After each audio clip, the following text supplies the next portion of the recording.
Hola, muy buenos días. Como todos los días, acabamos de terminar el comité de emergencia que dirige el presidente de la República, señor Sebastián Piñera. Le vamos a dar el informe diario con respecto a la situación mundial y posteriormente a la situación nacional de la pandemia COVID-19. ¿Cuál es la situación a nivel mundial al día de hoy? Se han registrado casos confirmados, 2.416.000 casos, de los cuales 632.000, un poco más de 632.000 personas ya se han recuperado de la pandemia.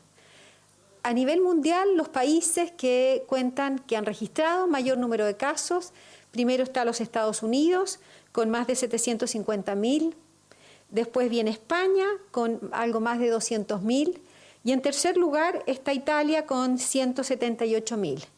Posteriormente le siguen países como Francia, Alemania, Inglaterra, específicamente el Reino Unido.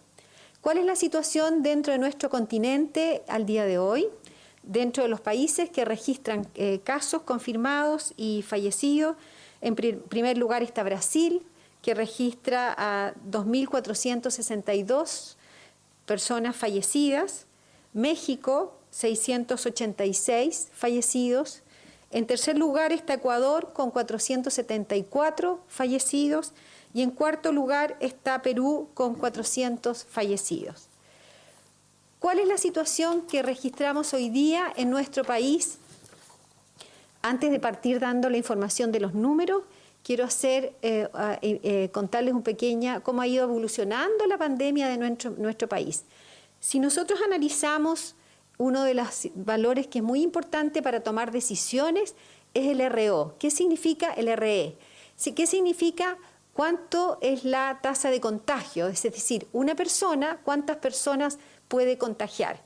Cuando partimos con esta pandemia teníamos un RE de 2,6, es decir, una persona podía contagiar a 2,6 personas. Hace unas semanas atrás ese RE era de 1,6. Y hoy día tenemos un RE de 1,3, es decir, una persona es capaz de contagiar a 1,3. Eso es una buena señal de cómo ha ido evolucionando la pandemia dentro de nuestro país. En el día de ayer, hasta las 21 horas del día de ayer, se registraron 419 casos nuevos de COVID-19, lo que eleva la cifra en nuestro país de caso total a 10.507. Eso significa que a la fecha se han recuperado de COVID-19 4.676 personas, que significa un 44,5% del total de personas contagiadas hasta el momento. Eso significa, como hemos dicho, ese porcentaje son personas que han pasado los 14 días de cuarentena y por lo tanto se encuentran en una etapa de no transmitir el virus a un tercero. La última información que quiero contar desde el punto de vista de salud es que lamentamos el fallecimiento hasta las 21 horas del día de ayer de 6 personas que han sido notificadas durante las últimas 24 horas. De ellas, 4 son de la región metropolitana y 2 personas de la región de Maule. Lo que nos eleva el número de personas fallecidas hasta la fecha, desde el inicio de esta pandemia, a 139. Quiero dejar al subsecretario de Redes Asistenciales, Arturo Zúñiga, para que continúe con la información.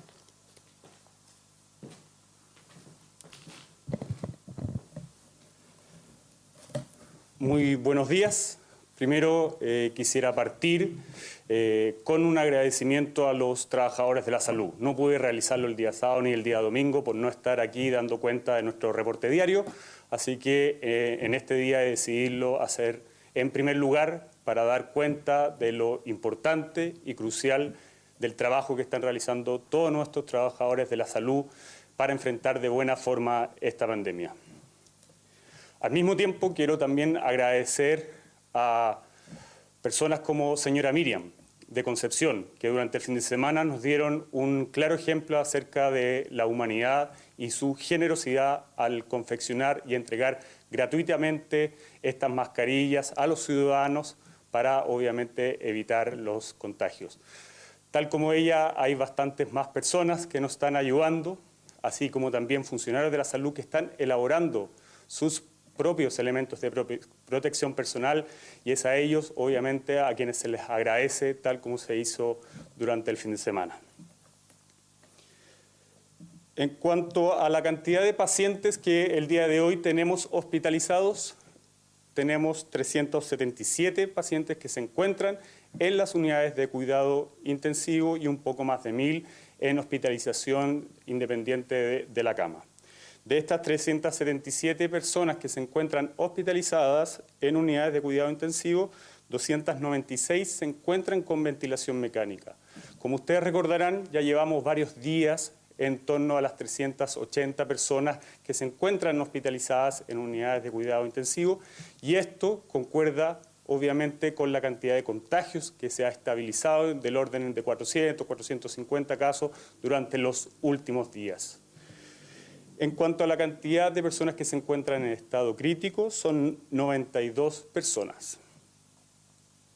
En cuanto a la capacidad de ventiladores mecánicos disponibles, hoy día tenemos 538 ventiladores mecánicos, y quiero recalcar que esto es a nivel nacional. Es decir, nosotros tenemos la capacidad para poder trasladar ventiladores mecánicos de una ciudad a otra, tal como ha ocurrido en las regiones de Magallanes, de Araucanía, y también tenemos la posibilidad de trasladar pacientes, si es necesario, a otros hospitales en donde existen camas. Esto es el mayor objetivo de esta red integrada de COVID-19, de coronavirus, que hemos dispuesto como Ministerio de Salud para poder tener la totalidad de las camas disponibles en beneficio de cualquier ciudadano que se encuentre con necesidades de hospitalización independiente de su lugar de domicilio. En cuanto a la capacidad de testeo, en las últimas 24 horas se informaron 5.178 exámenes, acumulando un total de 118.827. Esto nos sitúa y nos mantiene en el primer lugar de toda Latinoamérica en cantidad de testeos realizados por millón de habitantes. En cuanto a funcionarios con resultados COVID positivo y en cuarentena, al día de hoy se encuentran 731 de ellos. Cedo la palabra para sus preguntas. Hola, buenos días, subsecretarios. ¿Cuál es el dato concreto para este cambio de discurso que ha tenido el gobierno? Hace un mes atrás la recomendación era confinamiento, distanciamiento social, mantenerse en casa, y ahora el mensaje es retornar, aunque sea gradualmente, pero retornar al trabajo, a las clases. ¿Cuál es el dato concreto? ¿Es solo la cantidad de personas que está contagiando un infectado? Y lo segundo es preguntarles por un traslado de 4 contagiados desde Punta Arenas a Santiago con una empresa que tendría convenio con el Ministerio de Salud. ¿Por qué fueron trasladados estas personas? ¿Cuál es el criterio para el traslado de pacientes COVID a Santiago? Voy a dar respuesta a la primera pregunta que usted me hizo. Con respecto a esta nueva normalidad que hemos llamado, quiero contextualizar. Llevamos 48 días del primer caso confirmado de COVID-19 en nuestro país, y así como cualquier proceso, la pandemia también ha tenido distintas etapas. En una primera etapa, prepararnos, primero que nada, para educar a la población, para que las personas conozcan los riesgos. Y el objetivo primordial era contener la propagación del virus, que todavía ese es un objetivo muy importante. Dentro de este periodo nos hemos preparado, hemos fortalecido la vigilancia, hemos puesto cuarentenas, toques de queda, restricción de movilización. Posteriormente, este virus ha llegado a distintas regiones y a distintas zonas de nuestro país. Y aquí hemos seguido fortaleciendo fuertemente la restricción de movimiento, educando a la población, sobre todo en el distanciamiento social, en el lavado de manos, en tomar las medidas preventivas necesarias, en cuidar a nuestros adultos mayores. Este virus y el coronavirus probablemente no nos va a acompañar poco tiempo, nos va a acompañar por mucho tiempo, quizás años, no lo sabemos porque estamos aprendiendo mucho de él. Pero tenemos que poner esta nueva forma de vivir, que es poner sobre un lado, seguir manteniendo todas las medidas que sean necesarias para contener la propagación del virus y cuidar a nuestros adultos mayores y enfermos crónicos, porque son ellos los que en caso de enfermar pueden terminar gravemente hospitalizados en una unidad intensiva. Pero también tenemos que evaluar todos los otros riesgos que estamos viendo con respecto a estas medidas que estamos implementando, y es por eso que de una manera muy responsable, muy cuidadosa, tenemos que ir retomando esta nueva vida y esta nueva actividad con el coronavirus, manteniendo las medidas restrictivas que tenemos hasta el día de hoy y que vamos a seguir implementando si así lo necesitan, en esas comunas que los necesitan, en esos lugares, en esas poblaciones que los necesitan, pero también tomando en consideración los otros riesgos, sobre todo sanitarios, que estamos viendo. Y es por eso que esta nueva normalidad que se está implementando requiere de muchas medidas de parte de la autoridad, que se están haciendo protocolos para ello, pero también, y de forma muy, muy importante, de una responsabilidad individual de cada uno de nosotros. ¿Qué significa esto? ¿Me puedo juntar con un grupo de amigos a tomar un café? Probablemente sí, con unos pocos amigos, por 4 amigos, con un distanciamiento social, que tengamos 2 metros de distancia para poder conversar, con mascarilla, con lavado de manos, manteniendo esas medidas de cuidado personal y sobre todo de prevención a nuestros adultos mayores, que son ellos los más riesgosos en caso de enfermar. Por eso esta nueva normalidad requiere de implementación prudente, muy cuidadosa, muy responsable y con una mirada sanitaria. Así como hemos mirado cada una de las medidas que hemos dicho en relación al número, en relación a la respuesta sanitaria para implementar medidas de cuarentena, también hemos tenido y vamos a tener esa medida sanitaria, epidemiológica, para mirar las medidas que tenemos que ir implementando para esta nueva normalidad. La segunda pregunta, sí. En relación a los traslados de pacientes, nosotros los realizamos diariamente. En este caso, el día de ayer realizamos traslados desde la región de Magallanes a la ciudad de Santiago, pero en los días anteriores habíamos realizado traslados desde la región de la Araucanía a la región del Biobío, y eso es algo que se hace normalmente dentro del Ministerio de Salud y que ahora se intensifica por esta red integrada COVID-19, en donde nosotros planificamos la cantidad de pacientes y la cantidad de ventiladores que debiésemos tener. El día sábado tuvimos un aumento de 4 o 5 pacientes en la ciudad de Punta Arenas y por lo mismo se tomó inmediatamente la decisión de trasladar pacientes para, obviamente, disponer de más ventiladores mecánicos en caso en que los días siguientes se necesitaran. Y esa es la forma de trabajo que nosotros tenemos desde el Ministerio de Salud para poder coordinar la totalidad de los ventiladores mecánicos desde Arica hasta Magallanes. Subsecretaria, buenos días. Preguntarle primero si hay una autocrítica respecto a este instructivo que busca el regreso gradual de funcionarios. Esto porque se hizo muchos cambios respecto a la extensión del plazo, no solamente en abril, sino hasta mayo. También preguntarle respecto al retorno en las clases. Esto también, ¿cómo va a funcionar? ¿Va a ser también en universidades, centros profesionales? Y también el ministro Mañalich dijo hoy día en una entrevista que la idea también sería que partiera desde sectores rurales. Con respecto a su primera pregunta y el retorno de las funciones laborales del sector público de salud, del sector público, quiero decir que hoy día hay un número importante de personas que ya están laborando para poder mantener en forma efectiva el funcionamiento de nuestro país. Estamos hablando de los funcionarios de salud, estamos hablando de los recolectores de basura, estamos hablando de las Fuerzas Armadas, de los carabineros y los transportistas, muchos trabajadores que hoy día están trabajando todos los días en jornadas completas. Sin embargo, con respecto a este instructivo, así como hemos ido implementando medidas paulatinas, en forma progresiva, restringiendo medidas y hemos ido abriendo otros lugares para que las personas empiecen a retomar su vida normal, lo mismo se ha instruido en este circular. ¿Y qué es lo que dice?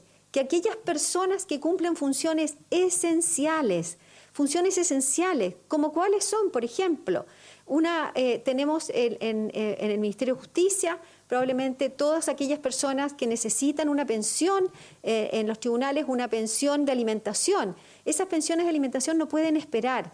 La entrega de alimentos a los niños que hoy día están sin clases, estamos hablando de la JUNAEP, y así muchas funciones que requieren la presencia de las personas en sus trabajos.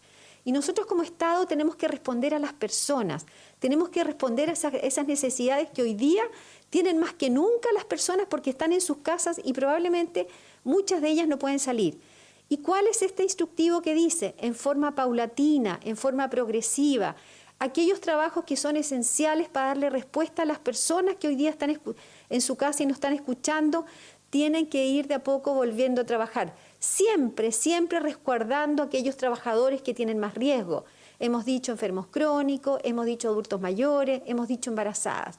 Así como estamos hablando de una nueva normalidad y tratar de ir de a poco, ir tomando una normalidad distinta, porque es absolutamente distinta. Ya no nos vamos a poder juntar como nos juntábamos antes, ya no vamos a poder abrazar, ya no vamos a poder tener muchas actividades que eran normales para nosotros antes. Lo mismo es con la actividad laboral, aquellas actividades que son esenciales para darle respuesta a todas las personas que están en su casa. La importancia es que de a poco esos que pueden volver y que necesitan estar presencialmente vayan volviendo en forma paulatina a sus trabajos. Con respecto a los colegios, efectivamente, la idea es, esto es una información que va a entregar el ministro de Educación en su oportunidad. Quiero decir que como Ministerio de Salud se ha trabajado muy fuertemente con el Ministerio de Educación para que de la misma manera los alumnos vuelvan a sus colegios también de una manera progresiva, siempre, siempre poniendo sobre la mesa y privilegiando cuáles serían esos riesgos sanitarios, evaluando cada comuna, cada lugar, cada colegio, cuáles son los riesgos sanitarios que ese grupo de personas puede volver a estudiar. Y de esa manera, como hemos ido implementando las medidas, también es que los niños vayan volviendo a su rutina escolar en forma de a poco, paulatina y progresiva. La idea es volver por los colegios rurales, así lo dijo el ministro, es una idea, la presentación la va a hacer el ministro de Educación en su momento cuando informe acerca de la vuelta. Pero, subsecretaria, ¿qué pasa con las universidades y centros profesionales? ¿Se busca también partir de forma gradual con esto? Yo prefiero dejar al ministro de Educación cuando presente en su momento el contexto general y la estrategia que se va a implementar. Es una estrategia que es progresiva, que es paulatina y haciendo un análisis epidemiológico y de salud en cada uno de los lugares y cada una de las edades de lo que los niños vayan volviendo a clases. Quiero hacer dos preguntas. Muy buenos días. Primero para el subsecretario Arturo Zúñiga, y es para poder de alguna forma despejar las dudas respecto de los ventiladores mecánicos. El 19 de marzo, acá en La Moneda, el ministro Jaime Mañalich nos dijo a todos, ¿verdad?, que había alcanzado un acuerdo con el gobierno chino para traer más de 1000 ventiladores. Ahí él habló de una donación. Luego, el 4 de abril, a través de su cuenta de Twitter, el propio ministro corregía su cifra y decía que eran 500. Ayer, en un artículo, no en el polémico La Entrevista del embajador chino, otro artículo, el propio ministro Jaime Mañalich finalmente habla de 60 ventiladores donados por el gobierno chino y además involucra a la CPC, la Confederación de la Producción y del Comercio, que estarían tras finalmente esa primera donación. Entonces la pregunta, subsecretario Zúñiga, es si el 19 de marzo se nos mintió o se confundieron respecto de quién estaba detrás de la donación de esos ventiladores. Y en una segunda pregunta, usted para subsecretaria Daza, en un términos de lo que ayer el ministro se refirió a la prensa y la labor de ellos, hoy día la vocera de gobierno decía que cualquiera, ya sea un ministro, un alcalde, que desvíe el foco de lo realmente importante, no contribuye a poder enfrentar de buena manera la pandemia. Entonces, le pregunto a usted desde el ministerio, ¿comparte los dichos del ministro Mañalich de la labor de la prensa? Y si el subsecretario Zúñiga nos puede responder respecto de los ventiladores. Voy a dejar al subsecretario Zúñiga que haga la respuesta.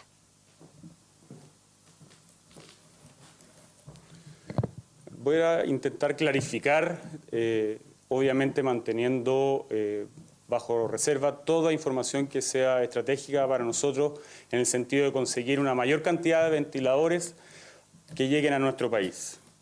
Del total de ventiladores que se han comprado, a la fecha ya hemos distribuido 46 ventiladores, ya, principalmente a las regiones que obviamente lo han necesitado, es decir, regiones de Magallanes, regiones de Araucanía y de Santiago. Ustedes mismos vieron ayer un reportaje en un canal de televisión en donde se dio cuenta de estos ventiladores que han llegado a los distintos hospitales en donde se han necesitado, ¿ya? Yo les quiero comentar acerca de que desde la Subsecretaría de Redes Asistenciales nosotros vamos a disponer de los ventiladores cuando estos sean necesarios para acudir a cada uno de los pacientes de las regiones que lo requieran, ¿ya? Actualmente nosotros contamos con 538 ventiladores, es decir, nosotros podríamos trasladarlos para la ciudad que sea necesario, para el hospital que sea necesario, o incluso también podríamos trasladar a los pacientes. Sabemos que trasladar pacientes muchas veces trae dificultades para la familia, que no pueden saber con información directa y cercana acerca del estado de salud de su ser querido, pero obviamente en estas situaciones yo les pido comprensión acerca de estos traslados porque es necesario. Estamos en conversaciones constantes con la CPC, estamos en conversaciones constantes con distintas embajadas, con distintos proveedores.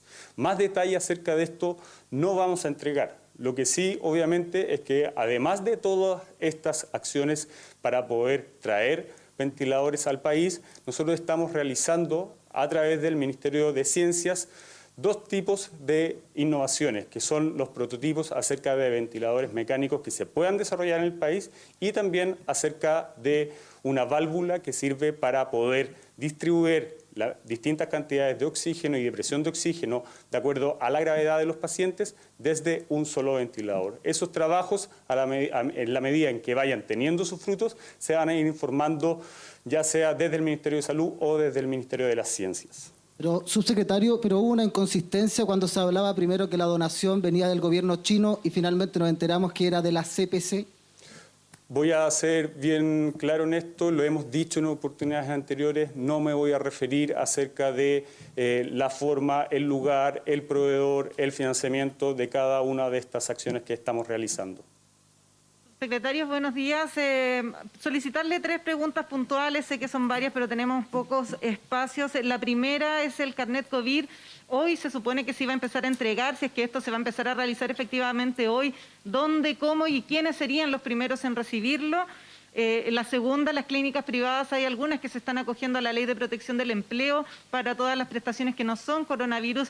¿Cómo lo ven ustedes desde el Ministerio de Salud? ¿Qué va a pasar también con esas prestaciones? Y finalmente, la tercera, si es que pudieran responder las 3, estas medidas de los túneles sanitizadores que algunas municipalidades están implementando, si son realmente efectivas.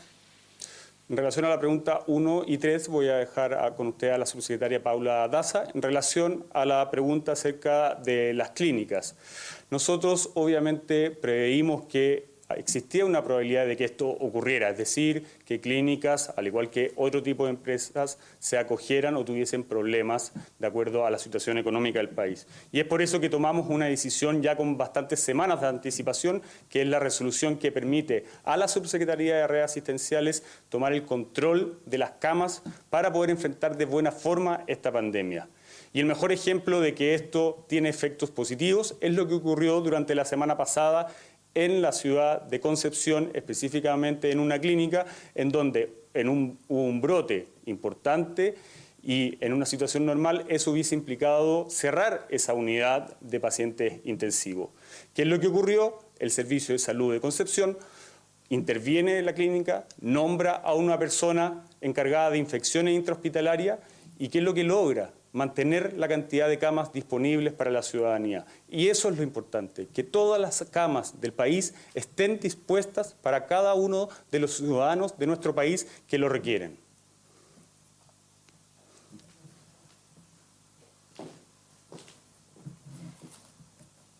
Con respecto al la primera pregunta es con respecto al carnet COVID. Sí. Bueno, con respecto, sí, se están afinando los detalles en relación al software, los insumos, y en estos momentos se están realizando las pruebas necesarias para poder implementar el carnet COVID en los próximos días. Por lo tanto, durante la semana vamos a implementar esta nueva forma de entregarle el carnet COVID y va a ser para aquellas personas en una primera etapa, para las personas que han sido confirmadas con COVID-19 y que han cumplido esos 14 días de cuarentena, para efectivamente que tengan un certificado que ellos son personas que han salido de la cuarentena y que ya están en una etapa de recuperados. Con respecto a la segunda pregunta, en relación a los túneles, sí, hemos visto que hay varios túneles que han puesto distintas medidas sanitarias, que han impuesto principalmente los alcaldes.